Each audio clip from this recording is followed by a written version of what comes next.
enquanto nos bastidores do clube continua a tentativa de golpe da Leila para um terceiro mandato, e eu não vou deixar de falar isso aqui enquanto essa possibilidade não estiver completamente descartada e impossibilitada, a gente precisa falar também daquilo que é o principal ativo do clube, né? O elenco, certo? Então, independente da gente gostar ou não dos jogadores que nós temos, eles são bens do clube, e seja para ser vendidos ou para serem utilizados, é aquilo que nos dá lucro, que nos dá condições de disputar um campeonato, né? Enfim, independente da crise política, da renovação do Abel, de que boa parte da torcida é contra, inclusive eu, e outros são a favor, é claro, independente de tudo isso, a gente tem um elenco que precisa ser complementado para o ano que vem, se a gente quiser disputar em alto nível todas as competições que nós temos, né? Porque além de tudo, o Brasileirão começa em janeiro, algo um tanto quanto inédito, talvez, né, há muito tempo, e a gente precisa entender o que falta nesse elenco, quais são as peças que a gente tem descartáveis, né, ou negociáveis, e para onde a gente precisa contratar de fato. Já tem algumas especulações que eu vou comentar brevemente também no vídeo, porque a gente sabe que desde a pandemia é muito fechado nos clubes, então é difícil da gente entender, a gente saber de fato o que é especulação, o que é verdade, o que está sendo negociado, o que não está. Mas a gente já tem algumas notícias, então vamos tentar falar um pouquinho sobre as possibilidades que vêm de lá de dentro, né, de noticiário, que de fato a gente precisa para pensar uma temporada diferente das últimas 3, né, se a gente for pensar em performance também, além de resultado. Bom, vamos para a vinheta e depois vamos conversar.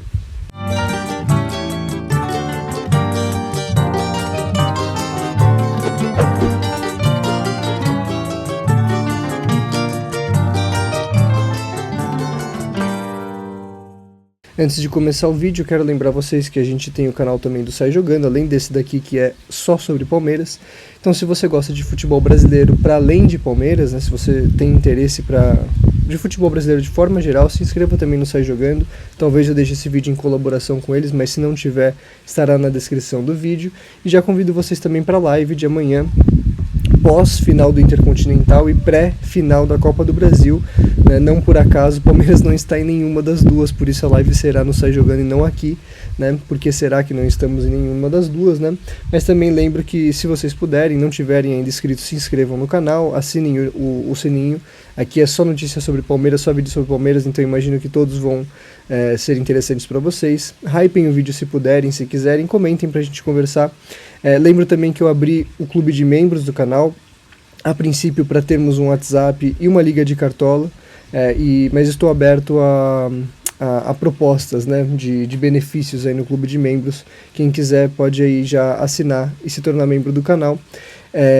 E por favor também deixem sugestões de vídeos para esse final de ano pós-temporada, né? Eu estava pensando em fazer um vídeo sobre a base do Palmeiras, quais jogadores poderíamos utilizar em cada posição, mas tenho pensado que é um vídeo um tanto quanto inútil, uma vez que o Abel Ferreira dificilmente vai se utilizar fortemente da base, né? Então, estou repensando fazer esse vídeo, eu até pensei em fazer esse vídeo junto com esse, né, complementar a esse, mas eu acho que vai ser um pouco inútil. Mas se vocês tiverem sugestões, deixem aí. Quero fazer uma live ainda antes no final do ano, talvez com o Vasco, né, que vocês conhecem, que está sempre comigo aqui também no canal, que assumiu o Maguari da Série D como diretor executivo, então a gente também vai ter um cara de dentro daí da burocracia do futebol para conversar um pouco mais com a gente.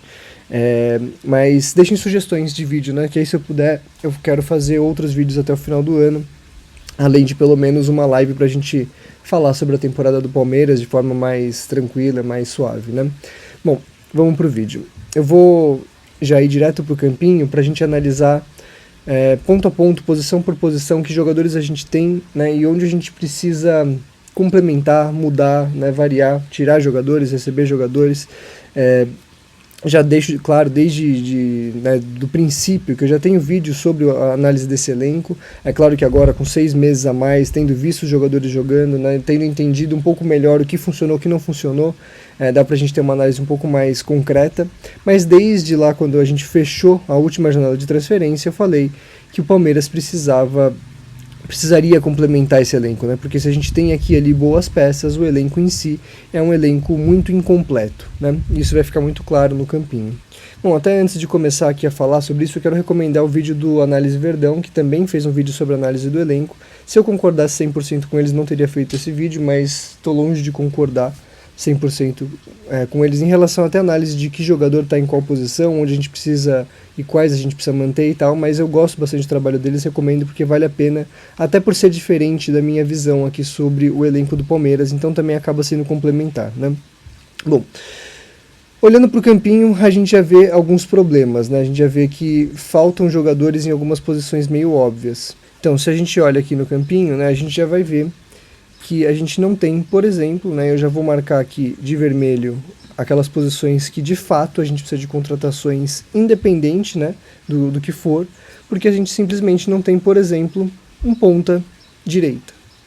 A gente tem no Sosa o único ponta esquerda do clube, né? Então, assim, para mim, de saída, principalmente pelo estilo de jogo do Abel, né, a gente pode discutir se a gente é a favor ou contra a renovação do Abel, o fato é que ele começa a temporada e, portanto, a gente precisa de jogadores coerentes com a ideia de jogo dele.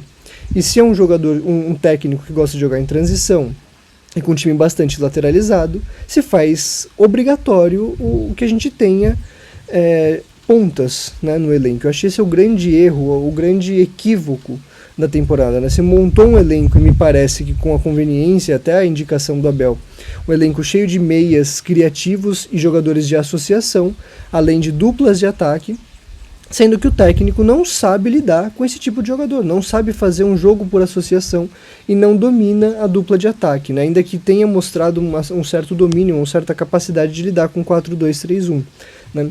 Então isso para mim é o primeiro ponto de atenção do time do Palmeiras, né? Nós não temos pontas e temos um técnico que se coloca como um ideal de lateralização e transição rápida, né? Então, independente de jogadores, a gente precisa de pontas. Nem que seja 2 pela direita, 1 pela esquerda, idealmente, ao meu ver, né, um da base e uma contratação, dá para subir um da base e colocar junto com o Sosa, dá para subir um da base e contratar um pela direita, mas precisamos de pontas até para momentos específicos do jogo. Mesmo que o Abel não gostasse de jogar dessa forma, é necessário que você tenha esse tipo de jogador para determinados jogos, para determinados momentos do jogo, né? Então, meu primeiro ponto de atenção é esse. A gente saiu de um time cheio de pontinhas burros, né, para não ter nenhum ponta, né? Então não dá, ao meu ver, para continuar assim. O segundo ponto de grande atenção para mim nesse elenco do Palmeiras é a faixa aqui do 8, né? Porque a gente não tem nenhum jogador profissional que seja de fato um 8, como eu venho falando há muito tempo, desde a contratação do Evangelista e do Andréas Pereira, desde a saída do Rios, certo? Andréas e Evangelista são meias centrais ou terceiros homens de meio de campo. Eles não são segundos, né? Eles não são 8, eles são 11, né? São esse jogador que vai complementar um meio de 3 ou de 4 jogadores. Não são também 10, né? E aí também a gente entra nessa categoria aqui, né?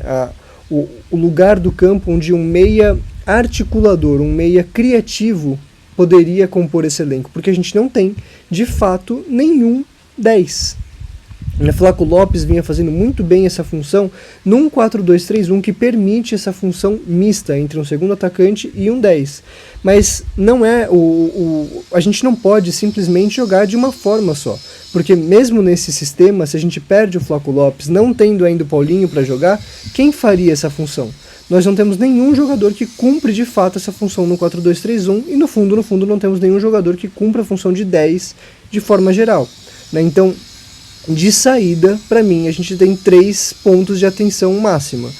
Pontas, jogadores de articulação, meias criativos como um 10 e a posição de 8, de segundo volante. Nós não temos jogadores nessas posições e a gente já começa de saída a perceber que com 700 milhões ou 1 bilhão em 2 temporadas, nós montamos um elenco que não tem jogadores em posições fundamentais para a maioria dos sistemas de jogo, né?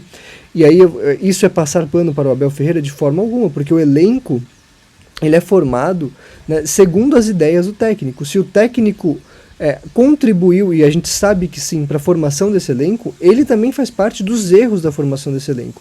1 bilhão, né, em contratações em 2 anos, para que a gente não tenha pontas, para que a gente não tenha 10, para que a gente não tenha 8, certo? Absolutamente, ao meu ver, inaceitável. Bom, então vamos agora falar posição por posição, uma vez que já de saída aqui a gente tem 3, 4 posições no campo que a gente não tem jogadores, né?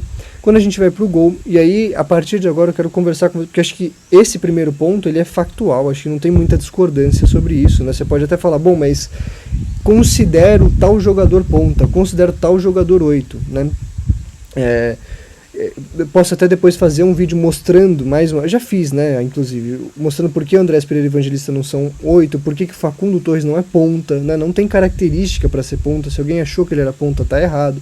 Alan não é ponta, né? Mas enfim, a gente pode até discordar aqui e ali, mas a gente sabe que essas posições são posições que faltam jogadores. Faltam. Muitas para mim não tem jogador nenhum, né? Você poderia, por exemplo, falar que o Maurício pode ser um 10 e de fato poderia, mas não jogou muito assim, tanto no Internacional quanto no Palmeiras, né? Agora, sobre jogador e posição pontualmente, né? Coloquem suas discordâncias, se vocês acham aqui e ali que um jogador eu fui muito crítico ou passei muito pano, né? Então é bom a gente ter essa discussão. E aqui de saída, né, a gente tem o Lomba, que para mim é um jogador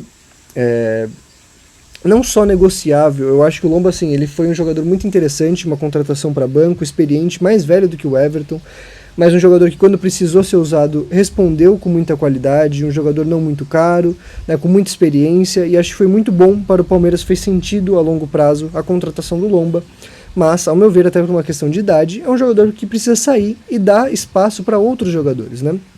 A gente já trouxe o Carlos Miguel, que para mim deveria ser o titular ao começo da temporada, né? Não o Everton, que eu já também coloco aqui o Everton como um jogador, ao meu ver, negociável, tá? Eu não sei vocês, principalmente pela notícia que sai de que ele pede um aumento. Para mim não faz muito sentido um jogador que já está em clara decadência técnica, já passou do auge da sua carreira, isso não quer dizer que ele seja ruim, mas apenas que ele passou do auge, né? Ele já não está mais no auge, ele está no começo de sua decadência técnica, física.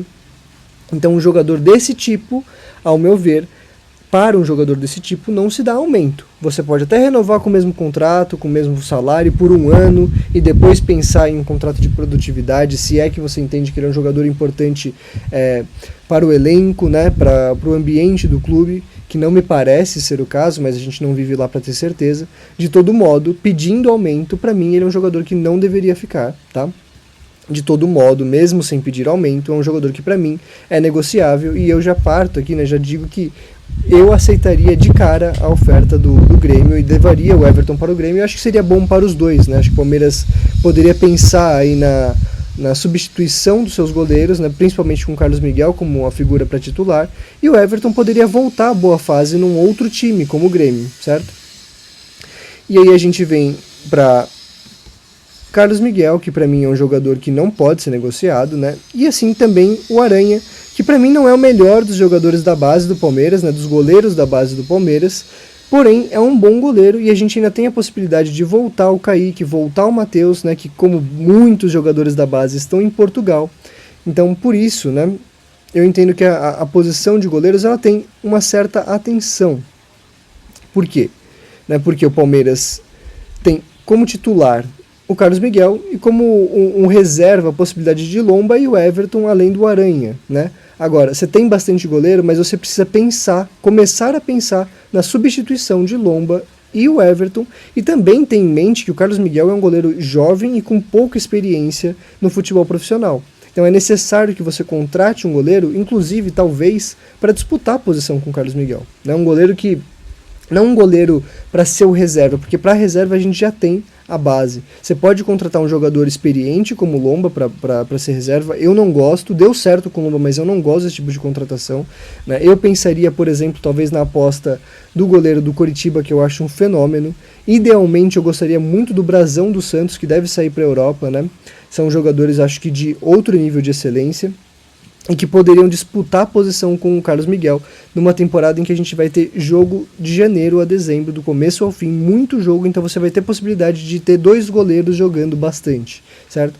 Eu coloco um ponto de atenção na linha de goleiros por causa dessa questão do Everton, que pode sair, por causa da questão do Lomba, que pode não aceitar o pedido de renovação, e por a gente ainda não ter, nesse primeiro momento, uma volta confirmada de Kaique ou Matheus, que estão em Portugal. Acho que o Kaique vence no meio do ano só, e os dois estão muito bem. Então, coloco esse ponto de atenção porque talvez o Palmeiras precise ir ao mercado para contratar algum goleiro para complementar essa posição, caso Everton e Lomba saiam do time. Bom, quando a gente vai para a zaga, Eu acho que aqui a gente vai ter menos discordância, né? Então, de saída, eu coloco o Mikael como um jogador não só negociável, mas um jogador que obrigatoriamente tem que ser negociável, e parece que está sendo negociado e deve sair do Palmeiras, inclusive para o futebol internacional, não para o futebol nacional. Para mim, o Mikael é um jogador que não só não serve para o Palmeiras, como um jogador que não serve para jogar a Série A do Brasileirão. Eu não recomendaria nem para o Remo, nem para o Chapecoense, para o Coritiba, para nenhum time que subiu. Acho um jogador tecnicamente muito abaixo da média dos jogadores da Série A.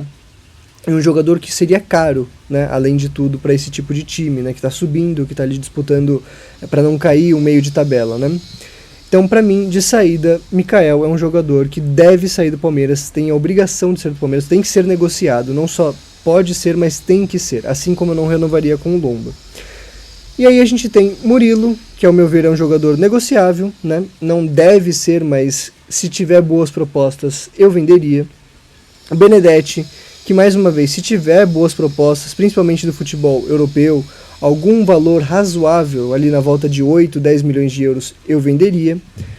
Bruno Fux, que muitos de vocês vão me apedrejar por isso, mas é um jogador que, se pintar proposta boa, eu também venderia, tá? Eu gosto do Bruno Fux, acompanho ele desde a base. Quem me acompanha aqui sabe sobre o que eu penso sobre o Fux.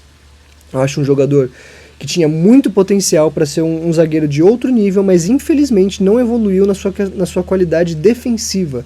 É um jogador que deixa muito a desejar defensivamente. E se a gente está falando de zagueiro, né, a gente precisa que, antes de tudo, ele saiba destruir.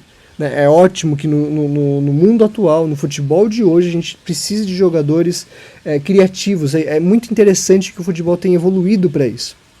Mas não adianta você ter um zagueiro criativo que não sabe defender, e para mim esse é o caso do Fux. Né? E aí, em título de comparação, o Naves, que para mim é um zagueiraço, né? Talvez um dos melhores ao lado do Vitor Reis dessa geração de zagueiros que a gente teve, é um zagueiro que cria talvez tão bem, ou se não tão bem, tem potencial para criar tão bem ou melhor do que o Fux, uma vez que ele é mais novo. Né? Esse zagueiro está emprestado, escanteado por uma simples discordância com o técnico, que não foi a primeira. A gente lembra de casos como o Giovani, como o Kevin, outros jogadores, né, que simplesmente foram rifados pela comissão técnica por não concordar aqui e ali com as posições de um ou de outro, né, o que eu acho um absurdo. A comissão técnica tem que cuidar do desenvolvimento desses jogadores, e se não concorda com a postura, tem que ensinar, né? Tem que mostrar como fazer. E o Palmeiras tem um as muito, muito importante nessa transição, que é o JP Sampaio. O que esses moleques respeitam o JP Sampaio não está escrito, né? Então não precisa apenas o Abel Ferreira chegar lá e querer mandar. Você tem o JP para fazer essa transição, para mostrar o que é certo e errado para esses garotos, e é o que eu acho que falta demais para essa comissão, que não cumpre, né, o principal objetivo, o principal projeto do clube, que é transformar esses jogadores fenomenais da base em jogadores profissionais que ou vão render no profissional ou que vão ser vendidos por um bom preço. Né? Ao meu ver, o Naves é quem deveria ocupar a posição do Fux no futebol profissional. Um jogador que defende melhor que o Fux e tem ao menos o potencial de ser melhor do que ele também armando. Sobre o Gomes, eu não sei se vocês concordam comigo, mas para mim o Gomes é um jogador que deveria ficar no Palmeiras, até se aposentar no Palmeiras, e aqui eu quero fazer um breve porquê que eu acho isso, né? Acho que a gente critica extremamente Abel Ferreira, Leila Pereira, Barros pelas contratações, né? Abel pelas escolhas táticas, mas acho que além de tudo, o Palmeiras de Abel, ele decaiu mentalmente. E isso passa também pelo Abel Ferreira, é óbvio, porque é ele que é o coach desse time, né? Literalmente. Agora, a saída de jogadores como o Zé Rafael, que é palmeirense, como Marcos Rocha, que eu sempre critiquei dentro de campo, mas a gente vê nas entrevistas que ele sempre foi um líder, né, dentro de campo, mas também pro elenco. A saída desse tipo de jogador parece que decorreu num time sem liderança nenhuma. Né? O Gomes talvez seja o único líder desse time, dentro e fora de campo. O único jogador que sente, talvez como um torcedor, a derrota, né? a decadência do time. Você vê que é um jogador que está sempre puto quando não está ganhando. Não é um jogador que está tudo bem para ele estar ganhando, está perdendo, como muitos hoje do elenco que não sabem o que é Palmeiras. Né? Facundo Torres não sabe o que é Palmeiras, o próprio Flaco, até mesmo o Felipe Anderson, que é um jogador que vem depois de tantas temporadas na Europa, o Sousa, né? Então jogadores que não sentem o Palmeiras como esses jogadores sentem. Giai, Kelvin, Jefté, o Aníbal Moreno, Emiliano Martinez, né? Tantos jogadores que a gente trouxe nessa transição que não têm perfil de liderança e não sentem o campo e as condições de cada campeonato como deveriam sentir, né? Como a gente precisa ter jogadores no elenco que sentem. E acho que o Gomes é o remanescente desse momento vitorioso que tem a capacidade de ser líder, né? Então mesmo que a gente coloque o Gomes para ser um reserva, eu acho importante ter ele no elenco, tá? E por isso eu deixo ele verdinho, um jogador inegociável, tá? Essa é a minha posição quanto ao Gomes. E aqui eu acho que a gente tem mais um ponto de grande atenção, né? Que é a zaga do Palmeiras. A gente tem um zagueiro já em decadência, que é um grande líder, que é o Gomes, certo? Um ótimo zagueiro, mas já num perfil de decadência técnica e física. A gente tem dois zagueiros que não conseguiram se provar dentro de campo, como Fux e Murilo, muito instáveis, falhando aqui e ali, mas com potenciais, né, com valências. Porém, a gente não tem, de fato, absolutamente nenhum zagueiro que é um titular hoje absoluto por questões técnicas e físicas. Fux, Murilo e Benedetti são instáveis.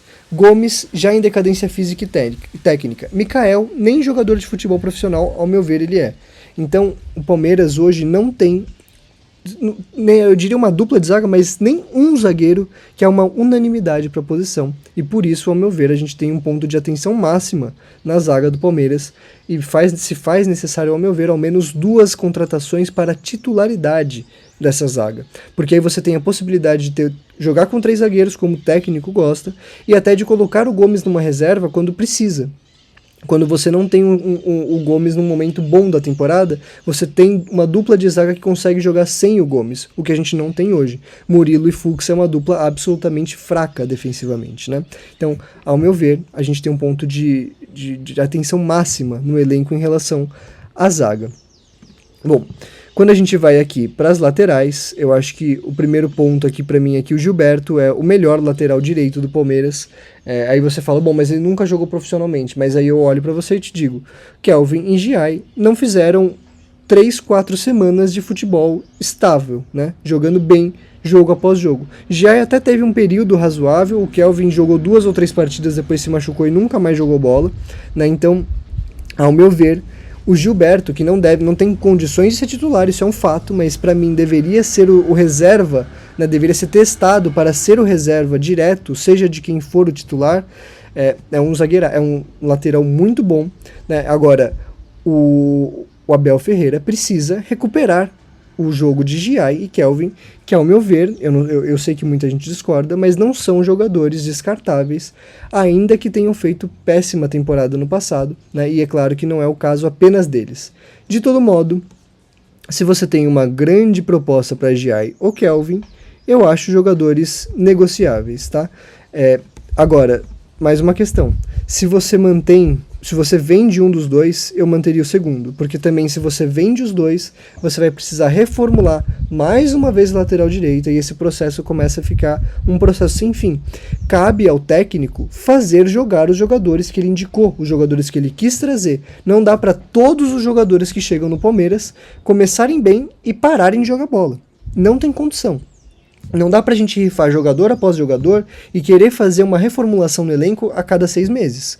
É necessário que o técnico tenha a responsabilidade de fazer os jogadores jogarem bola, porque a gente sabe que o Giai sabe jogar bola. Ele não é um lateral ofensivo, mas defensivamente ele sabe muito bem fazer cobertura, ele é muito bom fazendo desarme, marcação por zona, até marcação individual ele sabe fazer bem.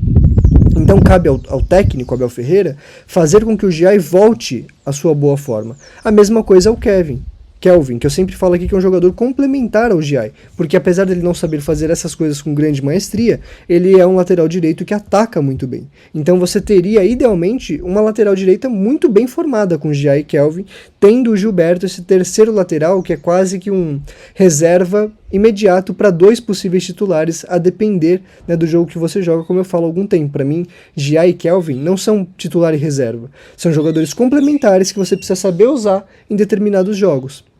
O Gilberto, porém, que para mim tem potencial para ser o dobro dos dois juntos, né? Ele sabe defender muito bem e sabe atacar muito melhor, né? Eu acho que ele defende melhor e ataca melhor do que os dois.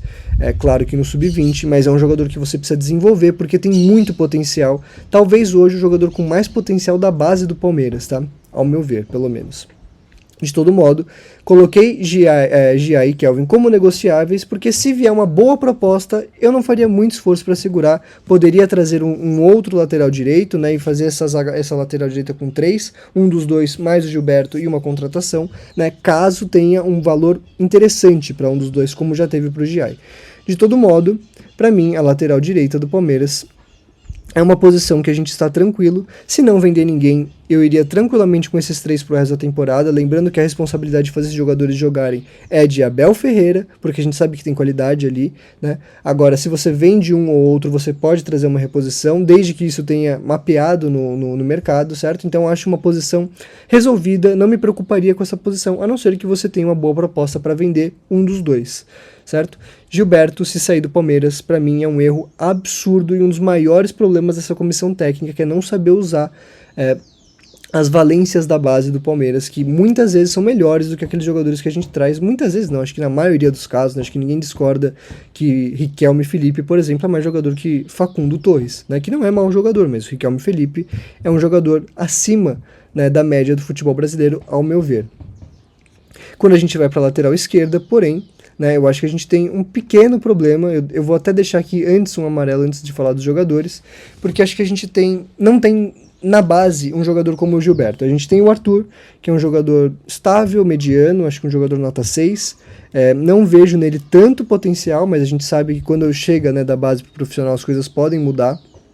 Agora, eu vejo aqui uma necessidade de você ter um terceiro jogador. Uma vez que a gente não tem esse jogador na base, o que eu faria? Para mim, o Jefté, ele cumpre a função pela idade, pela falta de experiência, do Gilberto lá na lateral direita. Esse reserva, né, imediato de 2 titulares. Essa é a minha ideia de lateral esquerda, tá? De laterais, de forma geral, né? Jogadores que se complementam e dependendo do jogo que você tem, você joga com um ou com outro, um mais ofensivo, um mais defensivo. Eu entendo que o Palmeiras precisa contratar algum jogador aqui para essa lateral esquerda para competir com o Piquerez pela titularidade, tá? Essa para mim é a base. Não venderia, pessoalmente, Jefté. Eu acho um jogador interessante, um jogador que tem muito a evoluir, confio muito na formação de base de Xerém. E a gente vê que ele é um jogador que não é burro, né? É um jogador que tem QI de futebol. Ele sabe se posicionar, ele sabe dar um passe, ele sabe infiltrar, ele sabe se associar. É um jogador que precisa melhorar fisicamente, né? Ser mais forte, principalmente, mais do que ter fôlego, né? Melhorar também defensivamente, mas é um jogador muito jovem. Como a gente não tem esse jogador na base, eu deixaria o Jefté como esse jogador. Esse terceiro, que na verdade é um segundo de 2, né? Um reserva imediato de 2 jogadores que se complementam, que é o caso do Gilberto na direita. Acho que precisa de uma contratação para lateral esquerda, para disputar a titularidade com o Piquerez, da mesma forma como a gente tem Gia e Kelvin. Acho que precisa de um jogador complementar ao Piquerez.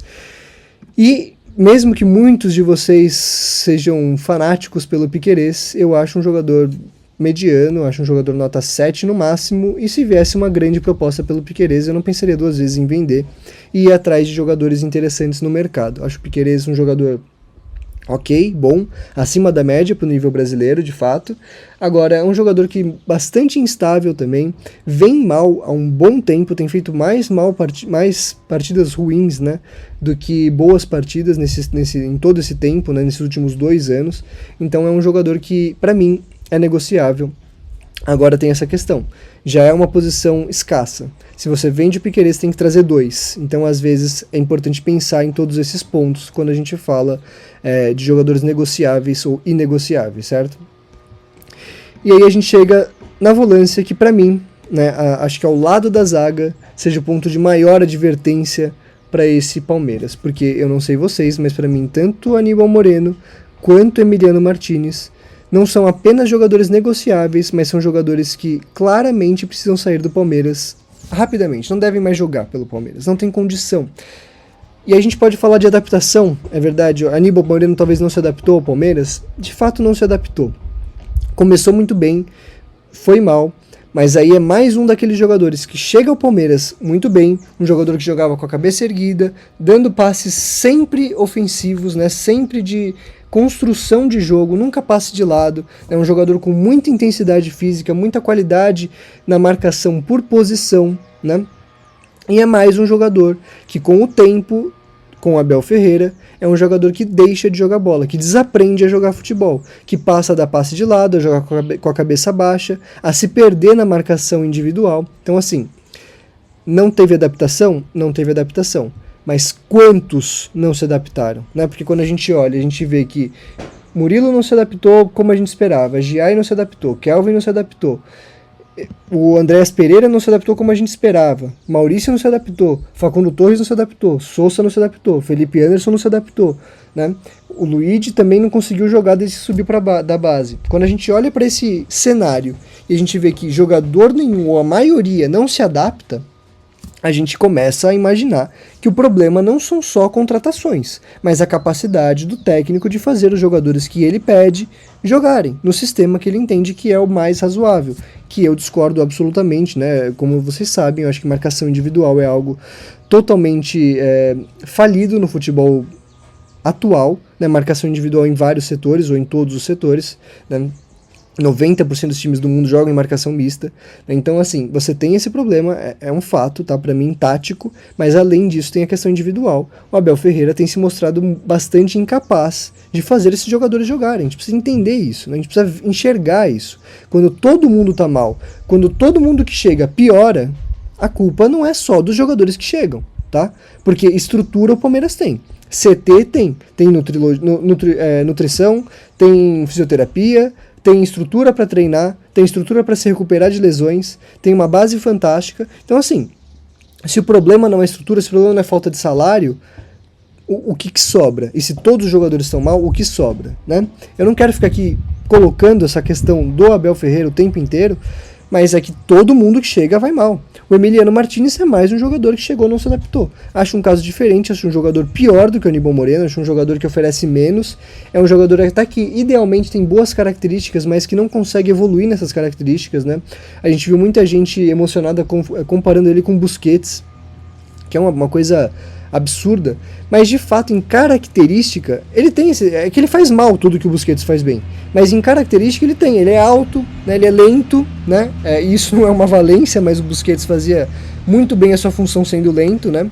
Agora ele é um jogador alto, lento, que não consegue dar um passe de média dificuldade para frente, até às vezes pro lado ele erra passe bobo, é um jogador que não marca bem, não sabe se posicionar muito bem, né? Então assim, eu não consigo entender a contratação do Emiliano Martínez e menos ainda a adaptação dele, porque a gente viu que minimamente ele conseguiu jogar quando jogava como um terceiro zagueiro, né? Não como um 5, e talvez ele se encontre na carreira jogando como um terceiro zagueiro. Não espero que seja no Palmeiras, porque acho que aqui já deu, não é jogador para o Palmeiras, se a gente ainda entende, né, que somos um dos melhores do Brasil, né? Porque institucionalmente já não somos mais o Real Madrid das Américas, né? Que é o que todo time deveria almejar. Já somos o Atlético de Madrid, ou seja, gastamos tanto quanto os outros dois, pagamos um salário maior para técnico do que todos os outros times do continente e não disputamos campeonato com aqueles que são iguais ou piores do que nós, né? Então, institucionalmente, já o Abel Ferreira se comparou o Palmeiras ao Atlético de Madrid. Então, é difícil imaginar também que exista algum projeto campeão nessa dobrinha Leila e Abel Ferreira, né? É difícil não falar deles, né? Quando a gente vai para posição de 8, eu acho o Larson um jogadoraço, talvez junto com Gilberto e mais um ou outro jogador da base do Palmeiras, os grandes trunfos, né, dessa base nesse momento. De todo modo, como eu já tinha falado, a gente só tem ele, que é um jogador que jogou 2 partidas como profissional na vida, né? Então a gente precisa, para mim, muito claramente de um 8 titular, relevante, uma contratação relevante para a posição de 8, e também um 8 reserva, que pode ser mais um jogador da base. Acho que o Larson tem toda a condição de ser um 8 reserva, e você subir mais um da base para complementar essa posição. Tá? Não acho que precisa de 2 contratações, acho que basta uma, mas o Larson é um jogadoraço que eu não venderia por nada. Acho que tem que jogar pelo menos uma temporada no Palmeiras para se valorizar e assim talvez lá em 2027 ser vendido por um bom valor. E aí a gente vai para a posição de terceiro homem de meio de campo, né, ou um meia central, que são as posições que fazem tanto o Evangelista quanto o Andréas Pereira. E eu não venderia nenhum dos dois, tá? Eu acho o Evangelista um grande jogador? Não, eu acho um bom jogador, um jogador mediano para mediano para bom, se a gente pensar na média do futebol brasileiro. E eu não acho que a gente precisa contratar jogador para cá, principalmente porque em boa parte dos sistemas táticos que a gente for jogar, a gente não vai precisar usar um terceiro homem de meio de campo, né? Dependendo do sistema tático, o Andréas Pereira pode ser um 10, né? Ele pode jogar mais à frente, e a gente não precisar de um terceiro de meio de campo, e sim 2 volantes e um 10, por exemplo, né? Então, como não é uma posição obrigatória para a maioria dos sistemas que o Abel usa, não acho que exista a necessidade de contratação para cá. Acho que o que a gente precisa é entender como fazer esses jogadores jogarem mais, né? Como potencializar as características de Andréas, principalmente, e consequentemente do Evangelista, que tem as mesmas características, né? Então, saber posicionar o Andréas, fazer um sistema que potencialize o Andréas, faz com que você ganhe também o Evangelista como um ótimo substituto, um 12º jogador para o restante da temporada. Aqui, quando a gente vai para meia pela direita, né, eu acho que a gente tem um jogador, ao meu ver, absolutamente indispensável. Eu acho o Felipe Anderson um craque de bola, que tem jogado como lateral e por isso não consegue jogar bola no Palmeiras, né? E aí, mais uma vez, é aquela história: se todos os jogadores estão mal, a culpa não é dos jogadores, certo? De todo modo, essa meia pela direita, né, em complemento com a ponta, meia pela esquerda, em complemento com a ponta pela esquerda, é um setor totalmente esvaziado. A gente tem como meia Felipe Anderson, como ponto Sousa. Você precisa comprar 2 meias e 2 pontas? Não. Você pode comprar um jogador que seja misto, que saiba fazer as duas funções, que consiga tanto afundar ou exercer uma função mais de ponta, como também criar mais pelo meio. E aí bastaria uma contratação para você complementar esses 2 lugares, né? Por isso, eu vou até mudar aqui o setor vermelho, eu vou colocar esse setor inteiro como um setor amarelo, um setor de atenção, mas um setor que é razoavelmente fácil de ser resolvido, né? Basta uma contratação um pouco mais versátil que você complementa tanto Felipe Anderson quanto Sousa. Quando a gente olha aqui para a posição de segundo atacante, aí sim, para mim, a gente não tem nenhum problema, porque a gente tem o Flaco Lopes jogando muito bem nessa posição, o Paulinho, que é um jogadoraço que, porém, não joga, né, e mais uma vez não começará a temporada, isso é um problema, tá? Idealmente é uma posição resolvida, mas sem o Paulinho é uma posição para atenção, porque caso o Paulinho não volte a jogar, né, nos próximos 6 meses, aí a coisa complica, existe a possibilidade do Flaco ser vendido, né, e aí a gente não teria ninguém para essa posição. A gente sabe que a gente pode também posicionar ali o Veiga, pode colocar o Alan nessa posição, mas não são jogadores, o Alan e o Maurício, aliás, né, até o Sousa como esse segundo atacante, mas não são jogadores que fazem essa função de forma primordial, né, como Lopes e Paulinho, tá? Então, acho uma posição que a gente precisa ter o mínimo de atenção se o Paulinho não se recuperar e não conseguir voltar como deveria, como poderia voltar, certo? Quando a gente vem aqui para meia pela direita, né, aí eu acho que a gente tem um jogador absolutamente, né, aqui veio o amarelo, mas jamais, né, um jogador absolutamente indispensável. Eu não venderia o Alan por menos de 45 milhões de euros, tá? Ah, mas ninguém vai oferecer isso, então mantém o moleque, não interessa. Ah, mas você vai perder 20, proposta de 20, de 25. Qual jogador você contrata por 20, 25, que vai fazer o que o Alan faz no Palmeiras? Ganhando o que ganha, né? Então, se você conseguir me dar uma reposição ao Alan pelos valores que a gente pode vender o Alan, aí eu concordo que a gente poderia vender ele, ou por um valor um pouco menor, né? Você tem alguém de 20, 25 milhões que a gente conseguiria substituir o Alan com a mesma qualidade, com a mesma jovialidade? Se sim, beleza, vende o Alan. Se não, mantém o moleque. Ah, mas o empresário, não sei o que lá, é impossível manter? Aí é uma outra questão, né? Aí são questões que se impõem ao futebol. Do ponto de vista financeiro e do ponto de vista técnico, eu não venderia o Alan por menos de 45 milhões de euros, porque não entendo que não há nenhum jogador no mercado por esses valores de 20 a 30 que a gente conseguiria comprar para substituir o Alan com a perfeição que ele é capaz de entregar ao Palmeiras, jogando como ponta, como meia, como 8, como ala, né? Quem que a gente consegue que tem essa característica, essa capacidade, essa versatilidade com esse nível de atuação, certo? para mim, um jogador indispensável. Os outros, contudo, porém, né, todavia, para mim são jogadores dispensáveis. Maurício, que é um jogador que eu gosto muito, acho um ótimo jogador, é mais um que não se adaptou ao Palmeiras, né? Chega jogando muito bem, o Palmeiras encaixa justamente quando ele tá no time, ele se machuca, o Palmeiras desanda, isso lá em 24, né? Mais uma vez em 25 isso aconteceu. Porém, com o tempo é mais um jogador que abaixa a cabeça, toque de lado e não sabe se posicionar, né? Então, assim, se o cara chega jogando bem e passa a jogar mal, eu não consigo imaginar que a culpa é de outro que não do técnico, né? É do projeto de futebol profissional, que ao meu ver é amador no Palmeiras.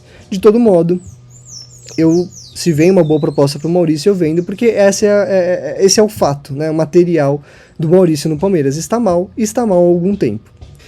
E quando a gente vem falar sobre o Veiga, né, eu acho que, assim, para mim ele é a mesma característica do Gomes. É um jogador que sente o jogo, é um jogador decisivo, é um jogador que está mal há muito tempo em decadência física e técnica, sim, mas é um palmeirense, que é o que falta nesse clube, né, não só no elenco, mas no clube, né? Então é um jogador que eu não faria esforço para vender. Agora, se diz que o Grêmio ofereceu 8 mais 2 pelo Veiga de euros, por esses valores, para mim não tem como manter, tá? Uma boa proposta pelo Veiga eu venderia, porque apesar da importância extra-campo que ele tem, no campo hoje ele não consegue entregar mais do que poderia entregar. E talvez até uma mudança de área seria boa também para ele, tá?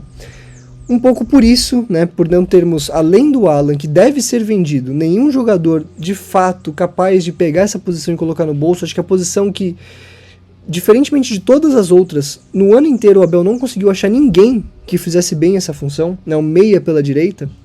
Eu acho que a gente precisa tomar um ponto de atenção aqui nessa posição, e talvez a contratação de um jogador para cá se faça necessária, mesmo sem a saída do Alan, tá? Torres supostamente fica, Maurício e Veiga parecem ser negociáveis. De todo modo, né, eu acho que a gente precisa, porque Torres não é um jogador que a gente pode contar para titularidade dessa posição, e o Alan é um jogador que a gente sabe que, se não sair nessa, possivelmente sairá na próxima janela, mesmo eu achando um absurdo a saída dele, certo? E quando a gente vai lá pra frente, eu acho que a gente tem, né, uma coisa bastante indiscutível, né? O Roque, talvez o melhor jogador do time nessa temporada desde que chegou, e o Luigi, um jogador que não consegue jogar, né? Desde que ele subiu da base pro profissional, um jogador que era muito interessante na base, inclusive, não consegue jogar, e pra mim é um jogador negociável. Eu não sei pra vocês, mas qualquer proposta razoável, eu mandaria o Luigi embora, e eu acho que você pode inclusive subir jogadores da base, contratar um reserva pro Roque. Acho que, além de tudo, e aqui eu vou deixar vermelho, tá? Porque a gente não tem um reserva pro Roque. Eu acho que, além de um reserva com características parecidas ao do Roque, eu acho que o Palmeiras precisa de uma característica muito específica, que é aquele jogador que é capaz de fazer o pivô, né? Um Verratti da vida, um Mastriani da vida, um Tiquinho Soares da vida. Não para ser titular desse time, mas para fazer aquilo que o Abel muitas vezes precisa, e coloca quem para fazer? Gomes, Benedetti. Às vezes você tem 10 minutos, você está no desespero, não tem mais perna para criar, e você precisa jogar bola na área, você não tem que colocar Gomes e Benedetti, você tem que colocar um jogador como o Verratti, como o Mastriani, como um Tiquinho Soares, esse jogador capaz de dar casquinha, esse jogador capaz de segurar a bola na frente, esse jogador capaz de decidir um jogo numa bola vadia na área, certo? Acho que a gente precisa desse jogador, principalmente, né, independente de qualquer contratação de venda, e a gente precisa claramente de um jogador reserva ao Roque. Bom, tendo falado de todos os jogadores do elenco, é que eu não coloco o Riquelme e Felipe, porque eu acho que o Abel não deve usar ele para a próxima temporada, deve ser vendido, assim como boa parte da zaga, inclusive o Gilberto, que eu coloquei por teimosia, né, mas as notícias que passam é que ele não vai continuar no Palmeiras, né? A gente já tem algumas especulações do Nino para a zaga, o Gerson, a gente tem especulação do Matheus Pereira, né, aqui para o setor de 10. A gente tem a especulação do Denilson do Cuiabá, que eu acho um bom jogador para reserva como 5, mas precisaria também de um 5 titular que não é o Gerson, né? Então, o Palmeiras começa a ter especulações que a gente sabe que geralmente não vão muito à frente, porque a gente tem um diretor de futebol que não sabe ser incisivo no mercado, né? É o Alexandre Matos do multiverso, né? É o contrário do Alexandre Matos, né? Se o Alexandre Matos contrata até quem não é jogador, né? Até quem está desavisado, o Barros não contrata nem quem quer vir, né? Então é difícil. Agora, A gente tem essas especulações que apontam para um bom caminho, mas a gente tem dificuldade de acreditar que vai acontecer, né? Que vai vir Gerson, Nino, Matheus Pereira e ainda vai vir ponta e atacante, né? A gente tem dificuldade de acreditar que seja o caso. De todo modo, independente de quem vier, a gente consegue olhar para esse elenco que terminou a temporada, né? E não foi exatamente uma temporada de reformulação, porque 80% do elenco titular era jogadores que já estavam aqui, né? O Aníbal Moreno já estava aqui, o Everton já estava aqui, Giai veio um pouco antes, mas a gente até poderia colocar ele como um jogador novo, mas a dupla de zaga, Gomes e Murilo, já estava aqui, Piquerez já estava aqui, né? O Felipe Anderson veio antes também, né? Flaco Lopes já veio antes, então olha o tanto de jogador que a gente tem que já estava. Veiga terminou a temporada como titular, um jogador que já estava aqui. O próprio Maurício já jogou 2024 aqui. Então, todo um elenco, uma estrutura de elenco que já estava aqui. Então, essa reformulação ela é mais ou menos, ela é de mais ou menos 4, 5 jogadores entre os 12 que mais jogam, né? Algo que em times grandes vai acontecer ano sim, ano não, tá? Então, se você é incapaz de lidar com reformulação, Abel, sinto muito, mas talvez o Brasil não seja o lugar para você trabalhar a longo prazo, né? Não por acaso ele parou de ganhar quando precisou reformular, porque time grande no Brasil reformula de 2 em 2 anos, porque quando o jogador dá muito certo, ele é vendido. Se ele é jovem, ele é vendido para a Europa. Se ele é um pouco mais velho, ele vai ser vendido para o futebol árabe, para um futebol dos Estados Unidos. Não tem como segurar. Um pelo projeto Europa, outro pela questão de grana. Então, de 2 em 2 anos, times grandes, times que dão certo, são reformulados. Veja o Flamengo, veja o Botafogo, que ganhou, né? Então, assim, esse papinho de reformulação é uma falácia, e se de fato se entende que é esse o problema no Palmeiras, talvez precise mudar o técnico mais uma vez, né? Porque é preciso saber lidar com times em reformulação o tempo inteiro no futebol brasileiro. De todo modo, quando a gente olha para esse campinho, que você pode discordar ou concordar, e eu peço que você comente, né, o que concorda, o que discorda daqui das minhas análises, a gente vê um time, um elenco totalmente frágil, totalmente mal montado. A gente tem pontos de atenção grave na defesa, na volância, seja como 5, seja como 8, na ponta, no meio campo de articulação, de criação, na posição de um 10, a gente tem ponto de atenção também na centroavância do time. E a gente tem uma atenção média na meia pela direita, na meia pela esquerda, como segundo atacantes, como pontas pela esquerda, como volantes e como goleiros. Então, assim, tirando a lateral direita, a função de terceiro volante, né, o terceiro homem de campo, que é uma posição que em muitos dos esquemas não tem, a gente simplesmente tem um elenco com problemas em todos os setores do campo. Não por acaso esse time não deu certo. Não por acaso essa reformulação de 700 milhões ou de 1 bilhão juntando as 2 temporadas é uma reformulação que exige mais um investimento alto. Não é só uma questão de escolhas técnicas no jogo, é questão também de planejamento. É por isso que eu falo que o projeto de futebol do Palmeiras é um projeto de futebol amador, porque a gente não tem dentro do clube, primeiro, comando, certo? Então o técnico manda em tudo, o que é algo totalmente danoso à instituição. A gente não tem um diretor de futebol que entende de futebol, e a gente não tem uma presidência que entende de futebol. Então esses caras olham para o mercado e acham que Facundo Torres virá e vai ter alguma resposta. Eles acham que Sousa vai vir e vai dar alguma resposta. Eles acham que Flaco Lopes é um jogador que vai chegar para fazer pivô e centroavância. Eles olham para Emiliano Martínez e Aníbal Moreno e entendem que podem substituir Danilo. E deixam o Botafogo contratar o Danilo nesse meio tempo. Ah, mas Danilo é caro. E quanto se gastou com Aníbal Moreno e Emiliano Martínez? Então, esse é o problema, né, ao meu ver, além das escolhas táticas do Abel durante a temporada. O projeto de futebol, primeiro, ele é incoerente com o projeto de base. E segundo, ele é um projeto amador. A gente tem um clube no seu momento mais rico da sua história, tendo as pessoas extremamente incapazes de fazer bom gasto desse dinheiro, desse investimento do Palmeiras. Bom, gente, por hoje é isso, né? Essa é a minha visão sobre o elenco do Palmeiras. Eu acho que falta muita coisa pra gente poder ter um elenco razoável para a próxima temporada. Eu peço que vocês deixem no comentário o que vocês discordam, enfim, né? E também sugestões para o próximo vídeo aí do canal. De todo modo, eu acho que o Palmeiras tem condições, fazendo contratações pontuais. Eu não sei se a gente tem dinheiro para isso, talvez tenha que rifar boa parte da base para isso, de ter um elenco forte para a próxima temporada, né? Ainda que a gente tenha tantas lacunas, os jogadores pontualmente não são péssimos, né? Então a gente não precisa se desfazer de boa parte dos jogadores e reconstruir o elenco. É importante vender um ou outro aqui e ali e contratar 5, 6 jogadores. O problema é que esses 5, 6 jogadores precisam ser jogadores nível titular. E para isso você precisa de um dinheiro que eu não sei se o Palmeiras, depois de 2 anos sem ganhar nada e numa temporada que a gente não tem mundial, vai conseguir ter bala na agulha para contratar, né? Sem colocar em risco a saúde financeira do clube. Bom, é mais um ponto de atenção para a temporada 2026. A gente tem a renovação do Abel Ferreira, a qual eu sou absolutamente contra. A gente tem a tentativa de golpe da Leila, que eu nunca vou deixar de citar aqui enquanto ela não estiver totalmente descartada. E a gente tem um elenco mal formado, apesar dos valores gastos, né? Então, a gente tem vários pontos de atenção que apontam para uma temporada complicada. Eu espero estar errado, mas eu temo estar certo quanto a isso. O horizonte que se apresenta me parece pior do que aquele de 2025 e 2024. Bom, eu vejo vocês amanhã na live do Sai Jogando e também no próximo vídeo. Um abraço a todos e um bom fim de semana. Bom, eu vejo vocês então na live de amanhã do Sai Jogando e também no próximo vídeo. E eu desejo a todos uma boa semana e um abraço.